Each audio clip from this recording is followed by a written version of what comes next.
하나님, 구원의 필수 조건과 새로운 생명으로 한 걸음씩 걸음을 내딛기 위해서 우리 옛사람을 십자가에 못박 훈련에 관한 말씀을 듣기 원합니다.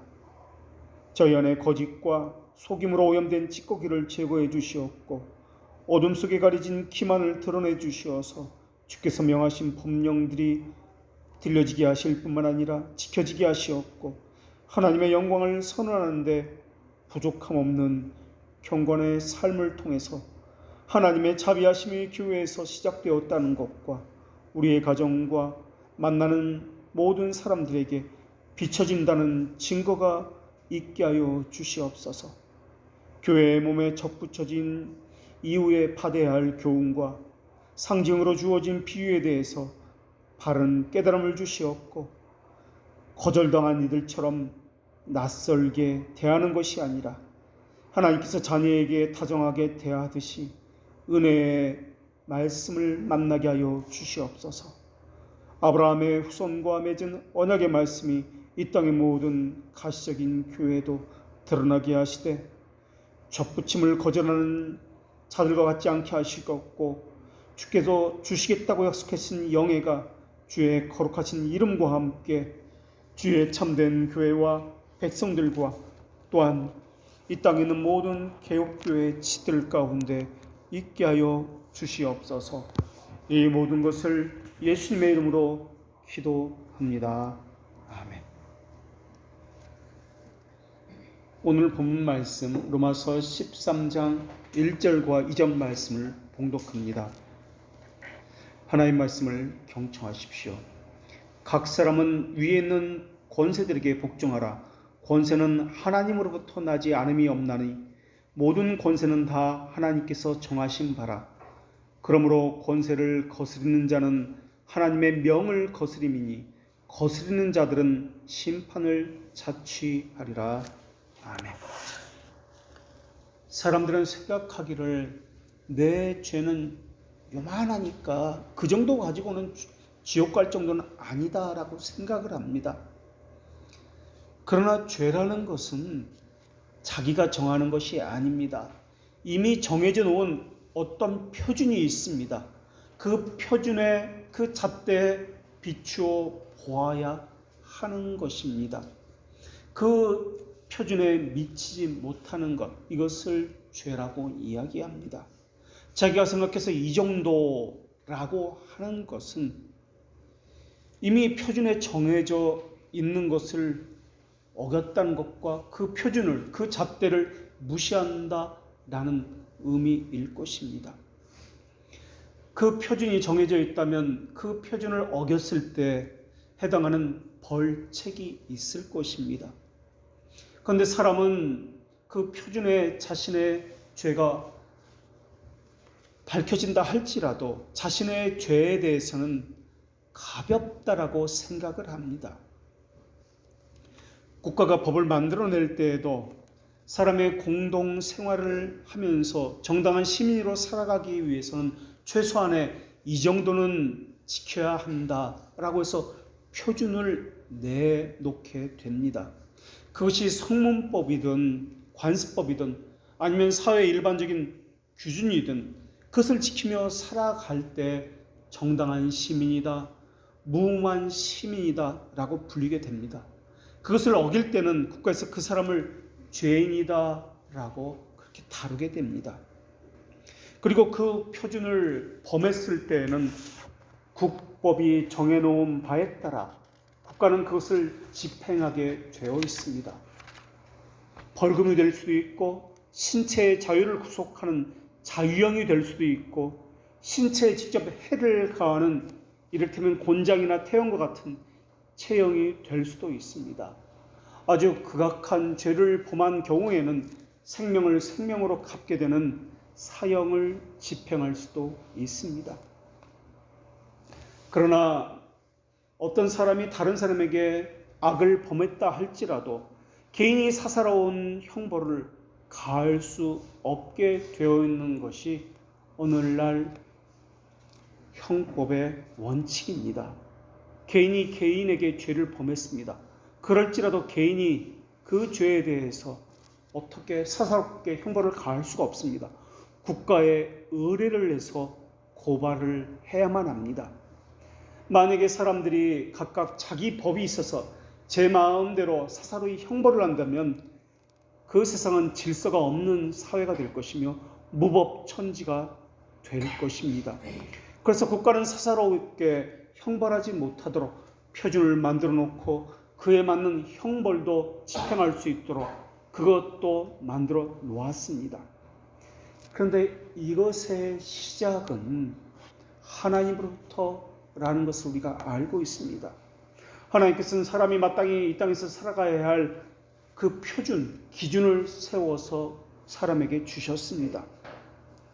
죄라는 것은 두 가지입니다. 하나는 하나님의 말씀에 순종하기에 부족한 것이고 또 하나는 하나님의 말씀을 어기는 것입니다. 하나님 말씀에 순종하기에 부족한 것은 자기 능력이 모자라서 온전히 순종하지 못하는 경우에 해당되기 때문에 이것을 소극적인 죄다라고도 이야기합니다.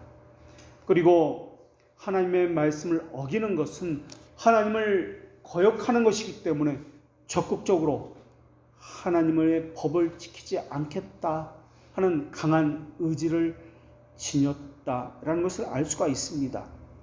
하나님의 말씀에 순종하기에 부족한 것을 결핍이라 이야기하고 하나님의 말씀을 어기는 것은 금한 것에 대해서 나는 하겠다라고 하는 것이기 때문에 과한 것이다 라고 할 수 있습니다. 해라한 것을 하지 않는 것을 부작위라고 이야기하고 하지 말라고 한 것을 한 것에 대해서는 이것을 작위다라고 이야기합니다. 이것이 모든 질서에 적용되는 규율입니다. 그래서 누가 누구에게 개인적으로 죄를 졌다 할지라도 그것은 두 가지 가운데 하나인데 해라 한 것을 하지 않은 부작위이거나 하지 말라고 한 것을 한 것에 대한 자귀의 죄를 진 것입니다. 죄를 짓는 것은 이렇게 그 표준, 그 잣대가 있는데 이것을 항상 어기는 것입니다. 그런데 국가에서는 표준을 미리 만들어 놓습니다. 만약에 만들어 놓은 표준에 해당하는 죄가 그 죄를 졌는데 그 해당되는 법이 없다면 그것은 죄가 아니다라고 그렇게 결정을 하게 됩니다. 왜냐하면 죄를 지었어도 그것에 해당하는 법이 없기 때문에 그렇습니다. 그래서 국가의 권위는 법에서 나오는 것입니다. 그래서 민주주의를 다른 말로 법치주의다라고 이야기합니다. 민주주의라는 말과 법치주의는 항상 그래서 같이 갑니다. 민주주의는 자기가 하고 싶은 대로 모든 것을 할 수 있다라는 이 방종을 말하는 것이 아닙니다. 법이라는 표준이 있기 때문에 자신의 자유를 그 법 아래 스스로 제한하는 자유를 가졌다라는 것을 의미합니다. 그래서 죄를 범한다는 것은 개인과 개인 사이에 범하는 죄라 할지라도 이것은 국가의 법을 어기는 것이 됩니다. 그리고 이것은 궁극적으로 모든 것의 근원이신 하나님의 법을 어기는 것이기 때문에 하나님의 명령에 어기는 것이 됩니다. 실질상 하나님만이 사람에게 어떤 당위를 명령할 가장 큰 권위를 가진 분이기 때문에 그렇습니다. 하나님이 가지신 권위를 하나님은 가정에, 사회, 국가의 세계에 이렇게 권한을 위임해 주셨습니다. 그리고 그곳에서 그들이 정한 법의 표준과 질서에 따라 그 가정을, 그 사회를, 그 국가와 세계를 유지하고 보호하도록 그렇게 말씀해 주신 것입니다. 성경에서도 마찬가지입니다. 어떤 사람이 성경에서 보면은 다른 어떤 사람에게 해를 끼쳤고 죄를 범했습니다. 그런데 하나님께서는 개인과 개인 사이의 죄를 범한 이것에 대해서 하나님께 속건제를 드리라고 그렇게 말씀하고 있습니다. 물론 그 개인에게도 변상을 하라고 말씀하십니다. 왜 하나님은 개인에게 해를 끼쳤는데 하나님에게 죄를 속하는 속건제를 드리라고 말씀하셨을까요? 왜냐하면 이것은 개인과 개인 사이의 죄를 범한 것이지만 이것에 대해서 하나님께 세워놓으신 표준을 범한 것이기 때문에 하나님께도 죄를 범한 것이다 라고 하시기 때문에 그렇습니다. 그래서 속건제에는 하나님께 죄를 범했다는 것과 사람과 사람 사이에 죄를 범했다는 이 모든 것을 포함하고 있는 제사입니다. 마땅히 따라야 할 절대적인 기준과 법칙을 어긴 이 허물에 대해서 허물이라는 의미를 담고 있는 용어가 속건제라는 단어입니다. 하나님은 이 세상을 창조하시고 모든 질서를 만드셨습니다. 그리고 마땅히 지켜야 할 질서와 법을, 표준을 주셨습니다. 그리고 그것을 양심에 새겨주셨습니다. 그래서 타락하기 전에 누구든지 선명한 그 표준이 무엇인지를 그 양심으로 본성적으로 알고 있었습니다. 하나님께서는 사람에게 하지 말라고 하는 법령과 하라는 법령 두 가지를 주셨습니다. 금지에 관한 법령은 생명에 관한 나무와 선악을 알게 하는 나무의 열매를 따먹지 말라 하는 금지에 관한 법령이었습니다. 하라는 법령은 만물을 다스리라, 번성하라 라는 법령이었습니다. 그래서 그것에 따라서 첫사람은 하나님이 정하신 표준과 잣대를 따라서 그것을 지키며 살았습니다. 그러나 그 잣대와 표준을 어기게 되었고 타락을 하게 되었습니다. 타락으로 인해서 사람의 부패성이 양심에 가득 차게 되자 사람의 양심으로는 그 새겨진 하나님의 법을 이룰 수가 없게 되었습니다. 그래서 하나님은 또 다른 법령을 사람에게 주셨습니다.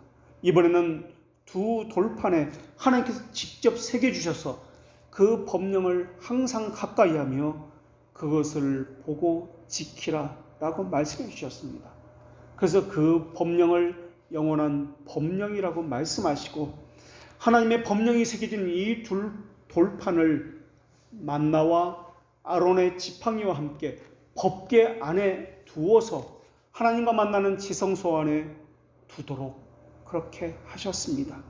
제사장은 거기서 중보자로서 사람들을 대신해서 하나님께 제사를 드렸고 하나님을 만났습니다. 항상 절대적인 기준이 있었습니다. 바로 하나님과 하나님이 정하신 계명이라는 절대적인 기준에 따라서 삶도 그렇게 살아야 했고 제사도 하나님이 정하신 방법대로 그렇게 드려야 했습니다.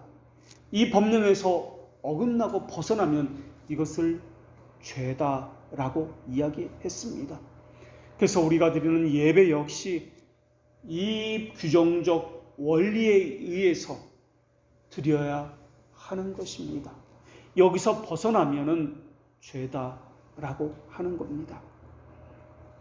하나님이 정하신 계명에서 어긋나면은 아무리 정성을 드린다 할지라도 아무리 수많은 예물을 드린다 하고 봉사를 하고 섬긴다 할지라도 이것은 죄가 되기 때문에 그렇습니다. 몰라서 못했다고요? 이런 말도 성립되지 않습니다.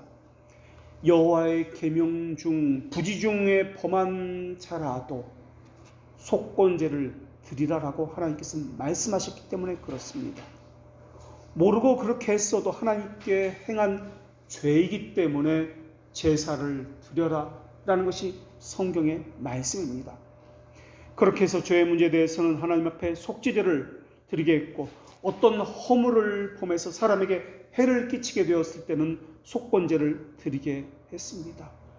이렇게 죄를 짓게 되었다면 두 가지 상태에 이르게 됩니다. 하나는 죄를 지음으로 인해서 죄에 대한 책임을 그 당사자가 져야만 했습니다. 그래서 죄에 대한 형벌을 받아야 했습니다. 그리고 또 하나는 죄를 지었기 때문에 그 사람은 죄인의 상태에 있게 된 것입니다. 그 사람은 죄를 지었기 때문에 어디로 가든지 죄인이라는 어떤 상태의 지배를 받게 되었습니다. 그래서 죄는 사람에게 해를 끼친다 할지라도 그것은 하나님 앞에 죄를 짓는 것과 마찬가지였습니다. 그래서 사람에게는 변상을 해주어야 했고 하나님에게는 죄를 속하는 제사를 드려야만 했던 것입니다.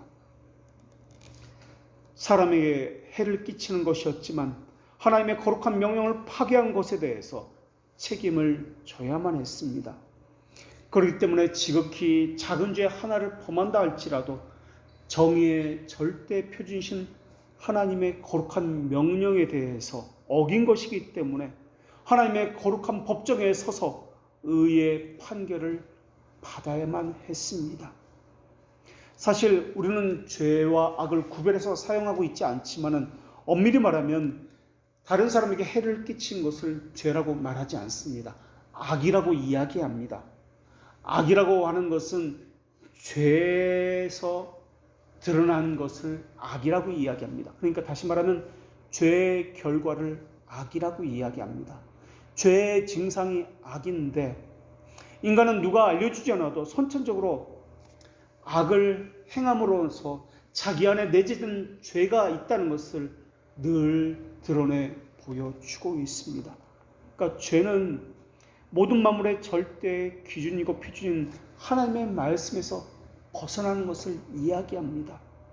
죄의 본질은 하나님의 절대 의존적인 관계를 벗어난 것으로부터 시작된 것을 이야기합니다.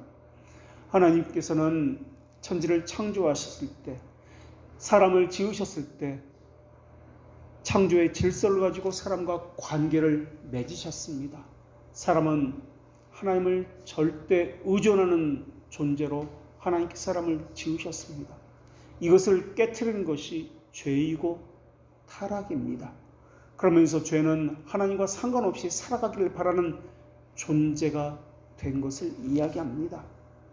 모든 존재하는 것은 하나님부터 비롯되었는데, 그래서 모든 존재하는 것은 하나님을 의존하며 살아가도록 그렇게 지음받았는데 이것이 싫다는 것입니다. 그래서 소극적으로는 하나님에 대한 절대 의존의 관계를 벗어나는 것이고, 적극적으로는 그런 하나님에 대해서 대적하는 것으로 나타납니다.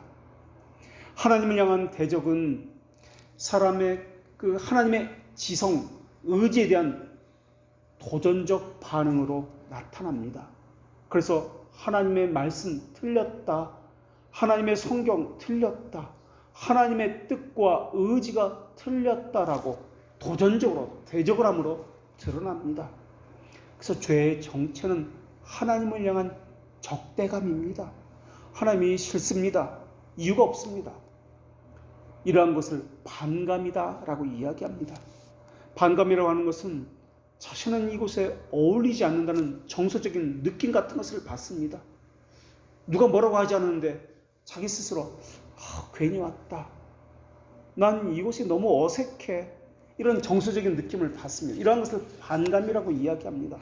하나님 말씀이 귀찮고 싫은데, 정말 지겨운데, 불편한데, 예배가 짜증나는데, 이러한 감정들, 이것이 반감입니다. 이것이 하나님을 향해서 나타난다 하는 것입니다. 이것이 소극적인 것으로 나타나는 것이 반감이라면 적극적으로 좀 더 힘을 받으면 하나님을 대적하는 삶으로 나타납니다. 그래서 하나님의 말씀에 대해서 자기와 부자기로 해라 한 것을 하지 않으므로, 하지 말라고 한 것을 하는 것으로 그렇게 드러나게 됩니다. 이렇게 하나님을 향한 반감과 대적은 자기 의존적 삶을 사는 것으로 그 사람이 어떤 사람인지 잘 드러납니다. 그러니까 우리 존재의 목적인 하나님을 의존하는 삶을 사는 것이 아니라 자기를 목적으로 사는 삶을 살게 됩니다. 그것을 다른 말로 공리라고 이야기합니다. 자기 존재를 목적으로 사는 삶을 삽니다. 그러다 보니까 자기를 목적으로 사는 사람들이 공리와 공리가, 자기와 자기들이 이렇게 충돌을 하게 됩니다. 자기 중심적인 사람들이 갈등을 일으키게 됩니다. 그렇기 때문에 더더욱 절대적인 표준이라는 것이 필요하게 되었습니다. 사실 이 절대적인 표준은 죄가 들어오고 나서 그 다음에 주어진 것이 아닙니다. 죄가 있기 전부터 이미 있어 왔던 것입니다. 절대적 기준은 스스로 계시는 하나님만이 가지고 계시는 것을 의미합니다. 사람은 절대 가질 수 없습니다. 타락 이후에는 이 절대적인 기준을 각자가 가졌다라고 생각하면서 살아가고 있습니다. 이렇게 속이는 일을 하는 것이 죄가 하는 일입니다. 거기에 죄는 맹렬함을 숨기고 있습니다. 맹렬한 광기를 숨긴 채 속이고 있습니다. 그렇게 하나님을 대적하도록 밀어붙이고 있습니다. 이것을 강압이라고 이야기합니다. 그러니까 죄는 속이는 것과 밀어붙이는 강압을 가지고 역사합니다. 그래서 사람들로 하여금 하나님을 대적하는 삶을 살게 만듭니다. 그래서 모든 죄는 하나님과의 관계를 가지고 있습니다. 하나님을 향하기 때문에 그렇습니다. 사람이 사람에게 한 죄라도 그 속에 속한 사회와 연결되어 있고 근원적으로 하나님과도 연결되어 있음을 우리가 알 수가 있습니다. 하나님을 아는 지식과 인간을 아는 지식이 실제 실행되는 곳은 우리가 두 발을 딛고 사는 이 땅이기 때문에 그러합니다. 이 땅에서 죄를 짓는 것은 결국 궁극적으로 하나님과 연결되어서 하나님께 죄를 짓는 것과도 연결되어 있습니다. 하나님을 아는 지식과 인간을 아는 지식을 가지고 하늘의 삶을 묵상하고 지상의 것은 무시하되 지상을 멸시하거나 경멸하는 삶을 살아선 안 된다는 것을 우리가 배웠습니다. 하나님께서는 이 땅에 이중 정부를 세워주셨습니다. 하나님께서는 모든 것을 궁극적으로 다스리지만은 시민 정부와 영적 정부를 두어서 다스리도록 그렇게 하셨습니다. 속사람과 영혼의 통치에 관한 것을 하는 것이 영적인 정부이고 시민 생활에서 정의와 외적인 도덕성을 확립하는 통치를 하는 것이 시민 정부입니다. 사람은 영혼과 육체로 구성되어 있습니다. 이 둘을 합쳐서 사람이라 불리기 때문에 원래 영혼과 육체를 하나님께서는 직접 다스려 주셨습니다. 그런데 사무엘 시대에 와서 하나님을 대신해서 다스릴 왕을 우리에게 달라라는 이스라엘 백성들의 요구가 있었습니다. 이스라엘에게는 하나님 주신 법령이 있었습니다. 굳이 왕을 세워서 다스려야 할 이유가 없었습니다. 그런데 이스라엘은 왕을 세워달라고 요구하기에 이르렀습니다. 이스라엘 장로들은 다른 나라들처럼 우리도 세상의 조류에 맞추어서 살겠다라고 그렇게 생각한 것입니다. 사사기에 보면은 그때는 왕이 없었기 때문에 각 사람이 소견대로 옳은 대로 행했다라는 말씀이 나옵니다. 그런 사사기 다음에 나오는 것이 사무엘 상하입니다. 이스라엘 백성들은 사사기의 상태를 보고서 그것을 빌미로 왕이 없었기 때문에 자기 소견대로 행하지 않았습니까? 그래서 우리도 우리 소견대로 행하지 않기 위해서 왕이 필요합니다 라고 요구했는지도 모르겠습니다. 사실 자기 소견대로 행한 것은 왕이 없어서가 아니라 법치가 없어서였습니다. 법령은 있었지만 그것이 지켜지지 않아서였지 왕이 없어서 소견대로 행한 것은 아니었습니다. 이스라엘 백성들은 이렇게 왕을 요구하게 되었고 그래서 영적인 나라와 육적인 나라로 갈라져서 두 왕국으로 다스려지게 된 것입니다. 오늘날에도 마찬가지입니다. 그래서 영적인 나라와 육적인 나라로 그렇게 나뉘어서 다스려지게 된 것입니다. 오늘날에 두 개의 국체가 있습니다. 이 지상의 시민 정부에는 두 개의 국체가 있는데 하나는 군주 국체이고 또 하나는 민주 국체입니다. 이것은 누구에게 통치권이 있느냐 하는 문제를 다루고 있는 것입니다.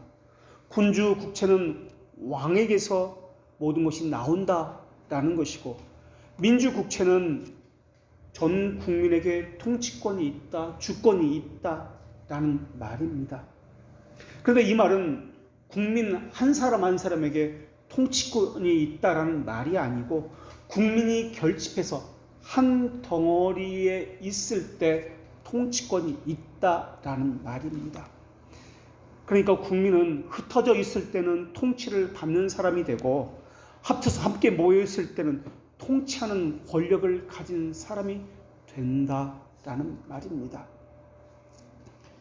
이스라엘이 원했던 것은 군주에게서 통치권을 갖게 하자는 그러한 요구였습니다.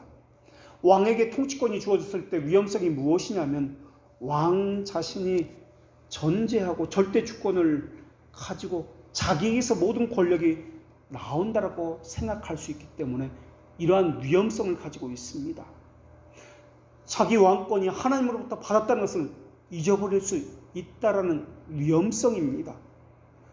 17세기와 18세기 왕권 신수설이 바로 그런 것입니다.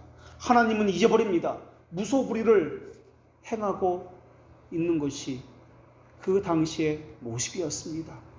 왕권은 하나님으로부터 주어진 것입니다.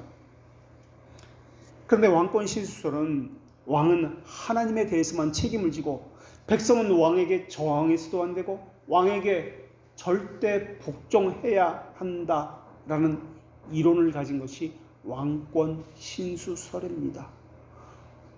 하나님께서 왕에게 모든 권위를 주셨기 때문에 자기 자신에게서 권위가 있다라고 생각했습니다. 그러니까 그 권위를 주신 분이 하나님이라는 것을, 그리고 왕도 하나님의 법안에서 하나님의 권위에 순종해야 한다는 것을 그들은 잊어버리곤 했습니다. 그리고 자기가 무엇이 된 줄로 생각했습니다. 모든 것이 하나님부터 주어졌다는 것을 망각했습니다. 이것이 왕의 타락과 부패함과 나라의 타락으로 나타나기 시작했습니다. 오늘 본문의 시작은 각 사람은 이라는 단어로 시작합니다. 각 사람이라는 이 단어는 각 개인의 의무를 강조하는 히브리 어법입니다. 어떤 사람은 빼고라는 말이 아닙니다. 모든 권력자가 하나님의 뜻에 모두 동의하는 것은 아니지만 여전히 하나님으로부터 그 권력이 나온다는 것을 기억해야 할 것입니다. 국가와 백성 간의 관계에서, 특별히 그리스도인과 국가의 관계에서 어떻게 볼 것인가 하는 것에 대해서는 두 가지 입장이 있습니다. 어떤 사람들은 왕과 권제를 인정하지 않습니다. 오직 하나님의 나라만 인정합니다. 그래서 영적인 세상과 육적인 세상을 아주 분리해버리고 나는 이것에 신경 쓰지 않겠다, 무관심한다 라는 태도를 취합니다. 그래서 협조하지 않습니다. 이러한 대표적인 예가 제세례파와 같은 이들입니다. 또 한 부류의 사람들은 이 세상 권력자와 하나님의 권위를 동일한 것으로 봅니다. 육체와 영혼을 하나인 것처럼 생각하면서 영적 정부와 시민 정부를 하나라고 생각합니다. 이렇게 그리스도의 왕국을 이 세상의 초보적인 제도에서 찾고 거기서 한정시키려고 합니다. 메시아의 나라가 육적 정부와 동일한 것이라고 여기는 것이 유대인들의 생각이었습니다. 세속 정부와 영적인 정부를 하나라고 여기고 있던 것은 로마 카톨릭도 마찬가지입니다. 그러나 몸과 영혼을 구별해서 덧없는 현세와 영원한 내세를 구별할 줄 아는 사람은 그리스도의 영적인 왕국과 세속적 지배권은 전혀 다르다는 것을 알고 있습니다. 성경에 보면 그래서 헬라인이나 유대인이나 야만인이나 자유인이나 라고 말씀하고 있습니다. 이 말씀은 그리스도의 나라는 인간 나라 중에 어느 나라에 살거나 어떤 법의 통치를 받거나 이러한 것으로 구성되는 것이 아니다라는 것을 알 수 있습니다. 영적인 나라와 세속의 정부는 서로 구별됩니다마는 서로를 가로막고 있는 이러한 형태를 가지고 있지 않습니다. 시민정부의 사명은 지배의 사명이 아니라 보호의 사명을 가졌기 때문에 그렇습니다. 숨을 쉬고 먹고 마시고 따뜻하게 하는 것만이 아니라 교회를 무너뜨리고 있는 세력에 대해서도 교회를 보호하는 것이 국가의 의무입니다. 국민의 재산을 지키고 서로 정직하게 일할 수 있게 하고 정직과 중용이 자라도록 하는 것이 국가와 위정자들의 의무입니다. 청교도 시대에 제임스 1세는 스코틀랜드에서 장로교 교육을 받으면서 자랐습니다. 그러다가 제임스 6세가 잉글랜드의 왕이 없자 제임스 1세로 잉글랜드와 스코틀랜드의 통합 왕이 되었습니다. 왕은 하나님의 보낸 자라고 그렇게 믿으면서 제임스 1세는 이 사람이 주장한 것이 무엇이냐면 왕권 신수설입니다. 제임스 1세는 자신의 아들 찰스 1세에게 그러한 내용을 담아서 왕의 선물이라는 책을 써서 넘겨주었습니다. 이 당시 청교도들이 살았던 시기인데 왕의 위임을 받은 왕의 말을 듣지를 않으니까 청교도를 핍박하고 죽이기 시작한 겁니다. 왕의 권위를 준 하나님에게서가 아니라 왕인 자신에게 모두가 복종하게 만드는 그 법을 세운 것이 제임스 1세였습니다. 하나님을 생각하지 않았습니다. 자신에게 복종해야 한다고 생각했습니다. 그러나 청교들은 왕이 아니라 하나님에게 복종해야 한다고 했습니다. 그래서 왕에게는 거슬렸습니다. 그래서 왕은 하나님으로부터 권위를 부여받은 왕에 대해서 명령을 거스리는 것은 하나님의 명령을 거스리는 것이다라고 해서 청교도를 핍박을 하고 그렇게 죽여 나갔던 것입니다. 거기다가 제임스 1세는 너무나 사치스러웠습니다. 국가 경영이 안 될 정도로 국가 재정이 그 당시에 파탄되었습니다. 그래서 그 아들 찰스 2세가 왕이 되자마자 의회에서는 돈 쓰지 말자라는 천명의 청원이 있었습니다. 왕도 그렇고 권위자들은 하나님으로부터 심판과 공의를 실행하도록 명령을 받았습니다. 하나님께서는 그 사람에게 권위를 주셨을 때 하나님에게 종속되어 된다는 것을 전제로 하고 그들에게 권위를 주셨던 것입니다. 무지한 자를 보호하는 것이 그들의 의무입니다. 사악한 자들의 오만함을 저지시키는 것이 그들의 의무입니다. 잘못은 처벌하고 잘한 일에 대해서는 상을 주는 것이 그들의 의무입니다. 나아가서 교회는 모든 경건과 단정한 중에 고요하고 평안한 생활을 하기 위해서 나라와 위정자를 위해서 기도해야 한다는 의무도 하나님에게서 받았습니다. 이런 말씀으로 교회의 지위를 왕들은 보호해야 했고 하나님은 교회의 보호를 왕들과 권위자들에게 맡겨주셨습니다. 그래서 권위자들은 두 가지 극단을 피해야만 했습니다. 하나는 과하게 엄격하게 그래서 치유가 아니라 상처를 주는 것을 금해야 했습니다. 또 하나는 무조건적인 온종을 가지고 미신적 애정을 주어서 방종의 길을 열어주어선 안 된다라는 것을 그들은 알아야만 했습니다. 권위자라 할지라도 자기에게서 권위가 나오는 것이 아닙니다. 민주주의는 법치주의이기 때문에 법에서 나오는 것입니다. 이 법 없이 권위자의 직무는 없습니다. 법은 그래서 말없는 권위자이고 권위자는 살아있는 법이어야만 합니다.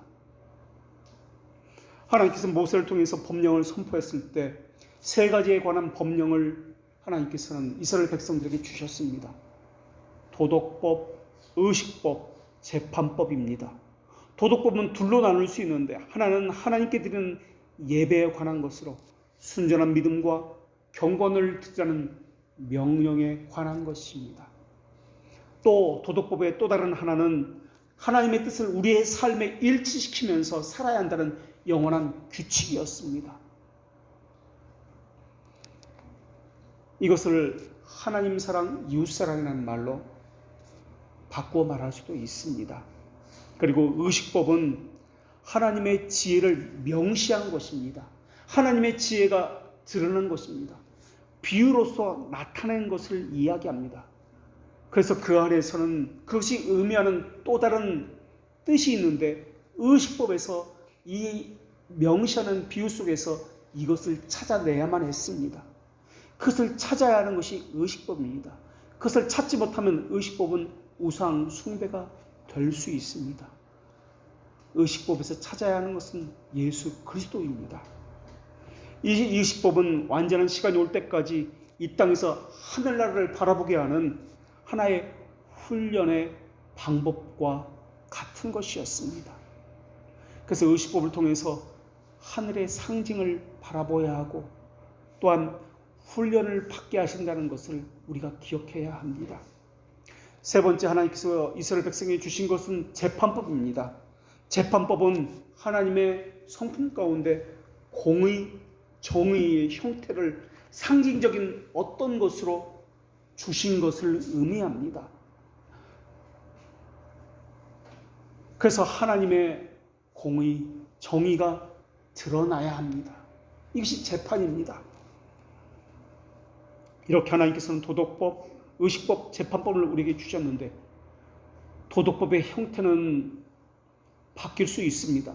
그러나 하나님의 말씀과 관련되어진다, 하나님의 계명과 관련되어진다는 것은 절대 변하지 않는 명제입니다. 의식법도 그러합니다. 의식법은 사라질 수 있습니다. 그러나 하나님의 뜻이 우리의 삶과 일치되어야 한다는 이 경건의 의무는 절대 사라질 수 없는 것이 의식법입니다. 사법적인 준비가 제거된다 할지라도 하나님을 향한 사랑의 의무와 이웃을 향한 사랑의 의무는 영속적으로 실행되어야만 합니다. 재판법 역시 그러합니다. 재판의 형태는 사라질 수 있고 여러 가지 다른 형태로 재판의 형태가 나타날 수 있습니다. 그러나 하나님의 공의와 정의의 그것은 늘 이 땅에서도 지속되어야 합니다. 하나님의 공의와 공정함을 재판에서 볼 수 없다면 이 재판법은 잘못 왜곡되어서 해석되어지고 사람의 자기 욕심에 의해서 이것은 운영되어진다라는 것을 우리가 알 수가 있습니다. 하나님은 불의가 없으신 분이십니다. 그렇기 때문에 하나님을 두려워하는 마음으로 이 모든 것에 대해서 우리는 행해야만 합니다. 주권자들은 자신은 자기 자신이 주권자가 아니라 하나님의 대리자로서 하나님의 대리인이라는 것을 알리는 정책을 써야만 합니다. 만약에 주권자들이 어떤 과오를 범한다면 그것은 사람을 괴롭히는 악행이 됩니다.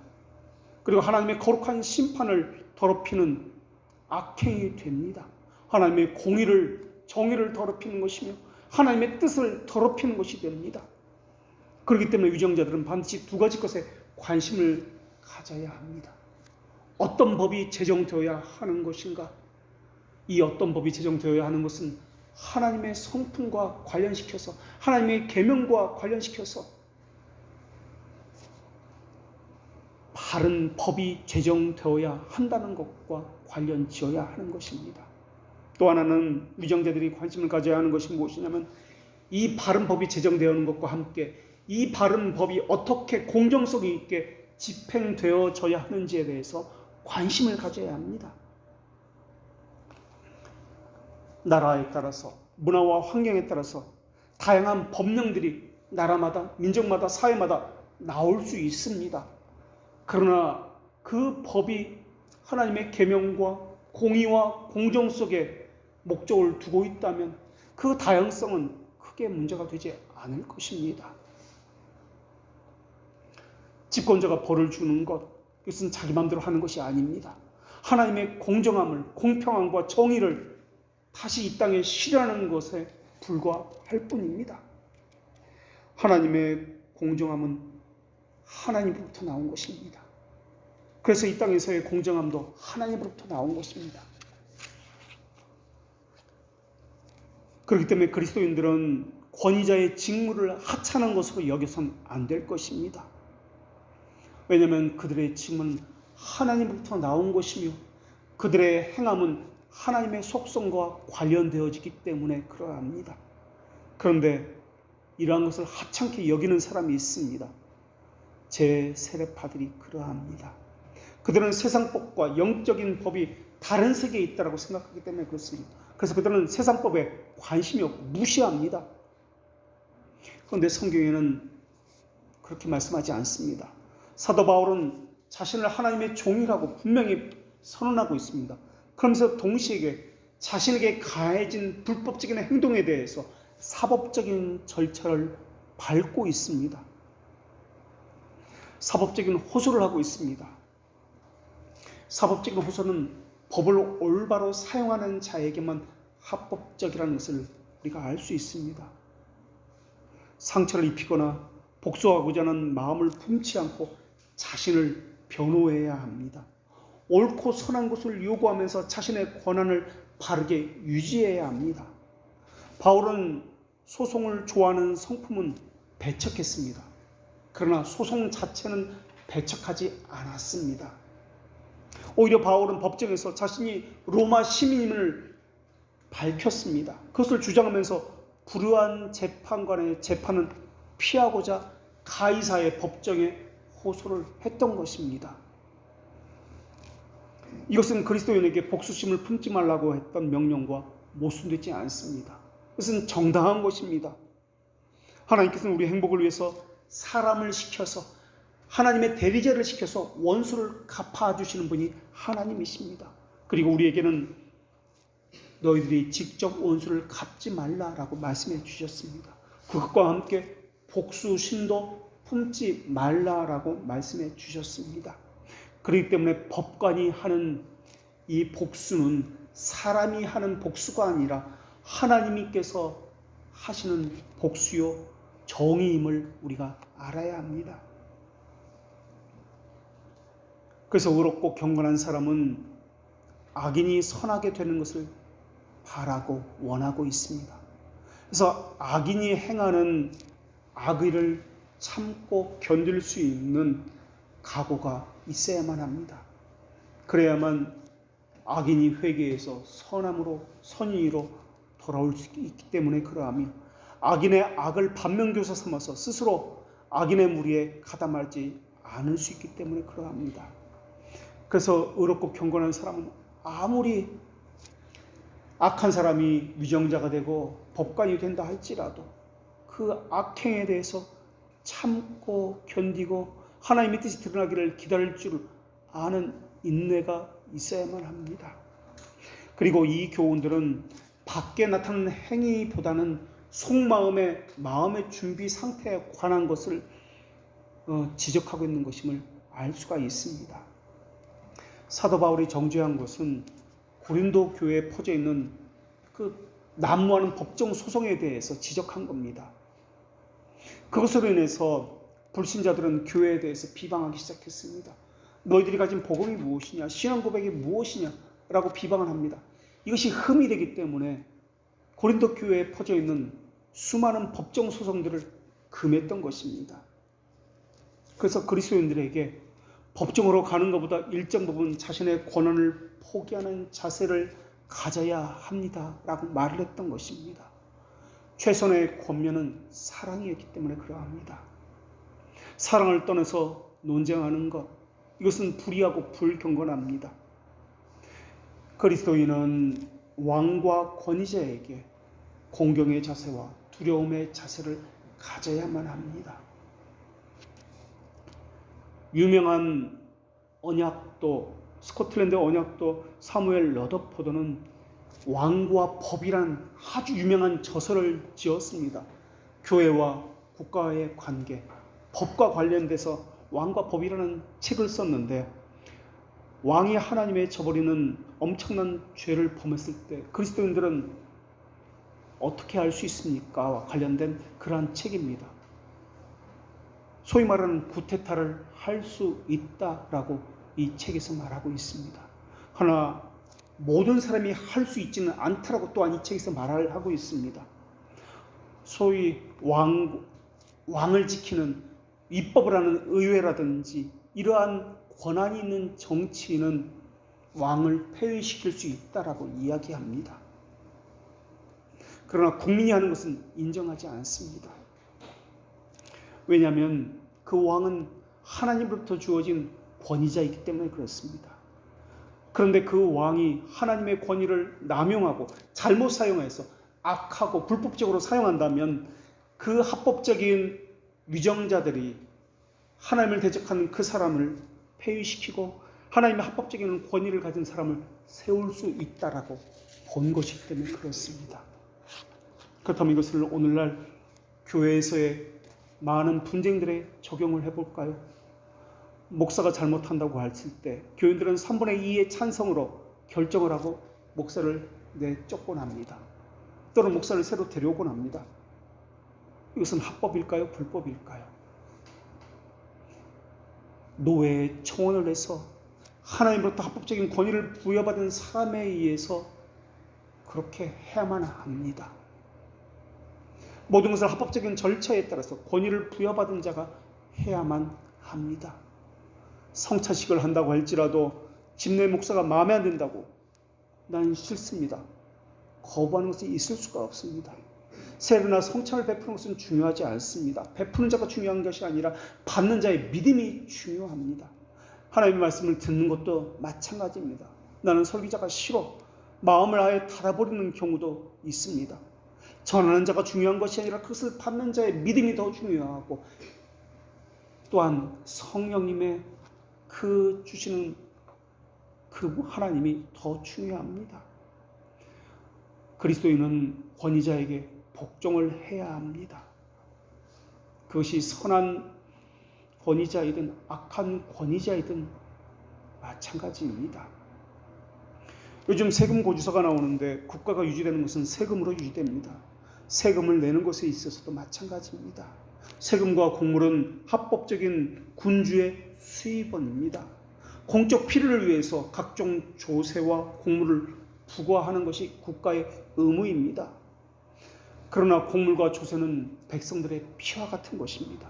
이런 점에서 권위자는 사치와 낭비를 해서는 안 됩니다.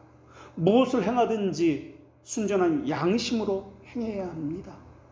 국가 유지를 위해서는 최소의 것으로 해야 하고 권위의 고결성과 결합시켜서 이것을 해야 합니다. 무기를 사용하는 전쟁에 있어서도 마찬가지입니다. 국민들을 보호하려는 목적으로 이것을 준비되고 사용되어야 합니다. 개인의 열정으로 수단으로 삼아서는 안 됩니다.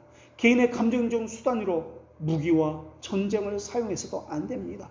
오직 국민의 평안을 위해서, 국민의 보호를 위해서만 사용되어야만 합니다. 권위자는 벌을 가할 때도 자기 자신을 위해서가 아니라 하나님의 심판을 실행한다는 것을 명심하고 해야만 합니다.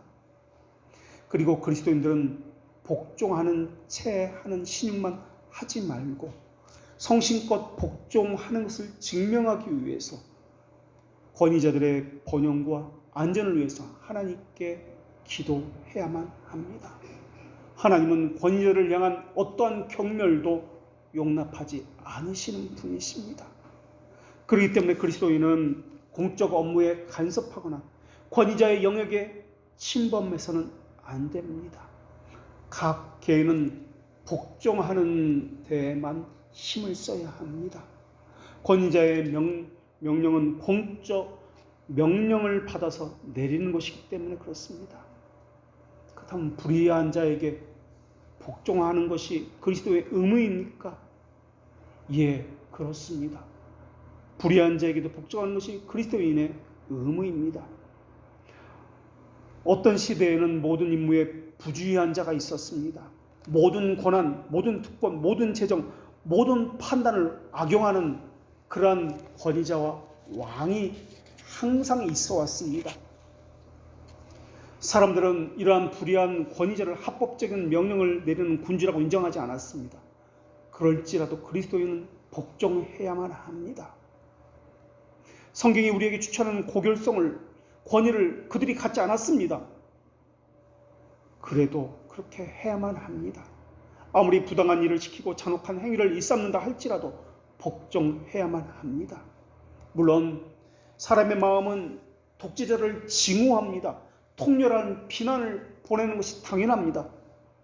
그러나 우리가 받은 의무는 무엇이냐면 정직한 자들이 수행하는 그 명령에만 복종하는 것이 아니라 그렇지 않은 자에게도 복종하라는 명령을 받았습니다. 오늘 본문의 배경이 그러합니다. 로마 시대, 네로 황제 시대입니다. 주님께서 우리 안전을 유지하려는 지도자에게 하나님이 주신 이 땅에서 가장 높은 은사를 주셨다라고 선언하셨기 때문에 그렇습니다. 칼빈은 기독교 강요 4권 20장 맨 마지막 장인데 시민 정부를 다루고 있는 장입니다. 여기서 세 가지 핵심적인 주제를 다루고 있습니다. 하나는 법의 수호자로서의 군주가 어떤 자세를 가져야 되는지, 어떤 일을 해야 되는지 법의 수호자인 군주에 대해서 다룹니다. 또 하나는 객관성을 보장하는, 이 공정성을 보장하는 법률이 어떠해야 하는지에 대해서 다루고 있습니다. 그리고 세 번째는 다루고 있는 것은 합당한 판단력을 가진 시민에 대해서 다루고 있습니다. 그것이 기독교 강요 4권 20장입니다. 이것을 근거로 벨직 신앙고백서라든지 하이델 교리문답서가 작성되었습니다. 하나님의 법의 수호자라는 인식이 군주들에게는 있어야만 합니다. 그리고 법률을 제정하는 것과 집행함에 있어서 공정함과 고결성이 있느냐에 관심을 가져야만 합니다. 그리고 시민들에게도 하나님께서는 명령하십니다. 합리적인 판단을 가지고 있는가? 하나님의 말씀에 근거한 고결함과 순결함과 정직성으로 판결하고 있는가? 판단력을 하고 있는가를 묻고 있습니다.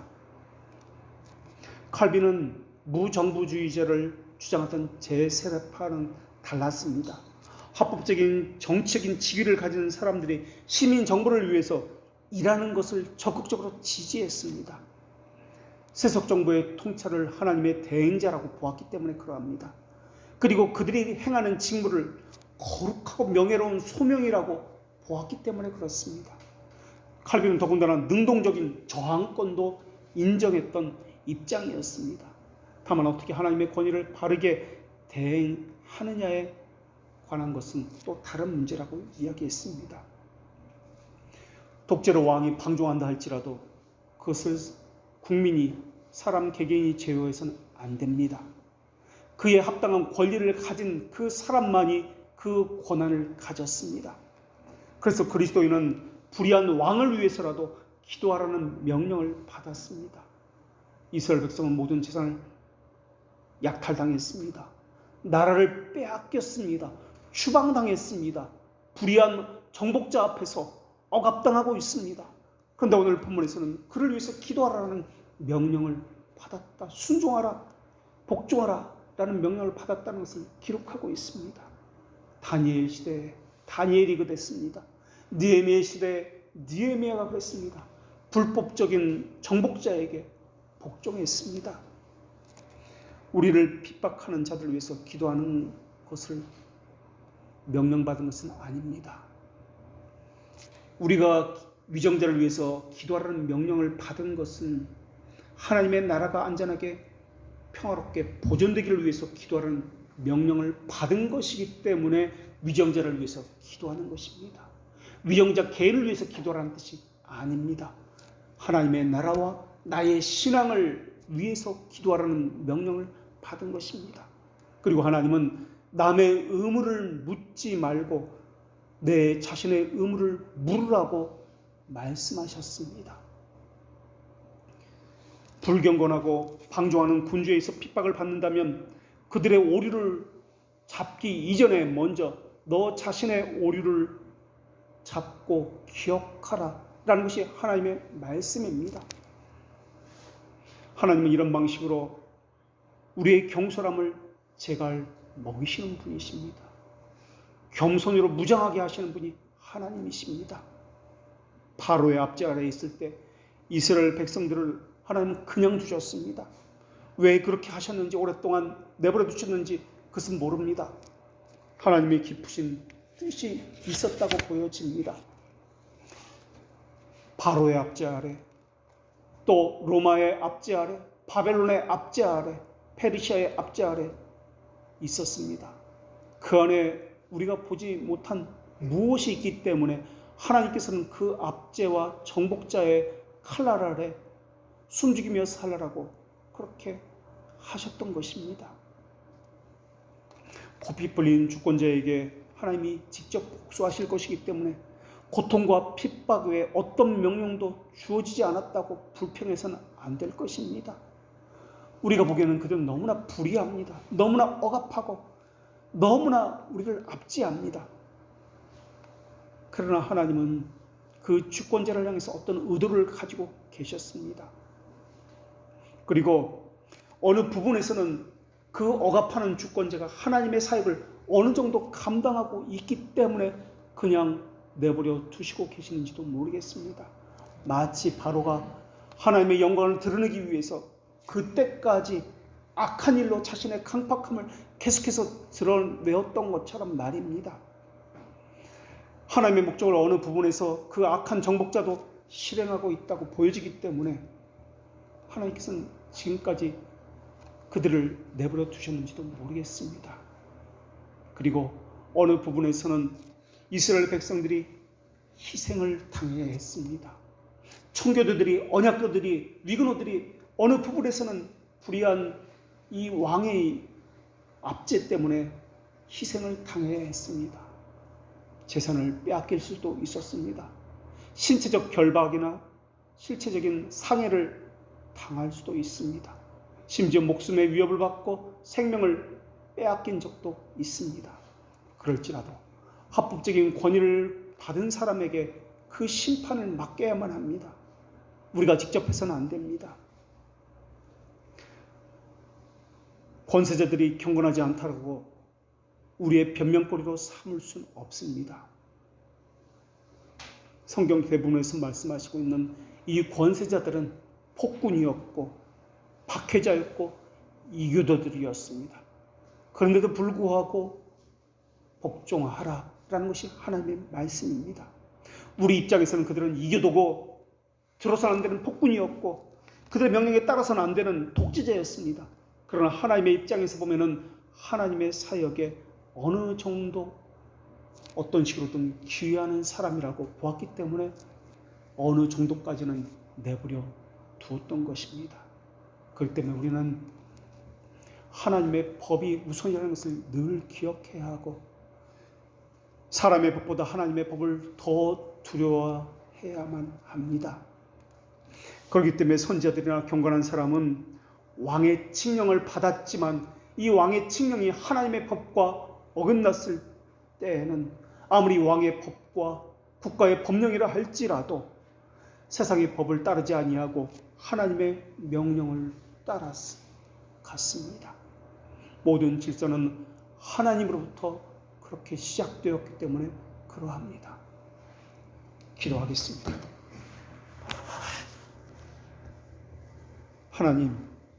하나님은 한 대제장을 세워주셔서 모든 사람이 볼 수 있게 하셨고 하나님 나라의 단일성을 보존하도록 하셨습니다. 저희는 지금 시민 정부에 대해서 나누었습니다. 이것 역시 하나님으로부터 비롯된 단일한 질서와 단일한 법에 따른다는 것을 배웠습니다. 비록 동일한 복음 선포의 내용을 가진 것은 아닐지라도 그 자태가 시민 정부에도 갖추어지게 하여 주시었고 무엇보다 위정자와 권세자들에게 하나님의 질서를 전복시키려고 미쳐 날뛰는 광란적이고 야만적인 제안들이 없게 하여 주시었고 공정함과 고결성을 가진 법 제정과 그러한 법 집행을 통해서 하나님의 법이 지켜지고 교회는 보호되어지며 정직과 균형이 자라가며 모든 세상이 안전하게 지켜질 뿐만 아니라 하나님의 대리자로서 권위를 바르게 행사할 수 있는 위정자들과 또한 권위자들이 될 수 있게 하여 주시옵소서. 세금 징수에 있어서나 세금 사용에 있어서나 사치적 낭비를 버리고 순전한 양심으로 공적 필요를 위해서 사용하게 하여 주시옵고 공정성과 관련된 모든 일에 관심을 기울이는 위정자들이 되게 하여 주시옵고 무엇보다 저희는 아무리 불의한 자라 할지라도 복종하며 하나님의 나라와 바른 신앙의 보존을 위해서, 나라와 위정들을 위해서 기도하는 저희들 되게 하여 주시옵소서. 그들의 불의를 탓하기보다는 우리의 의무를 마땅히 행하지 못한 것을 돌아보아 겸손으로 무장하며 하나님의 법을 두려워하는 저희들 되게 하여 주시옵소서. 이 모든 것을 예수님의 이름으로 기도합니다.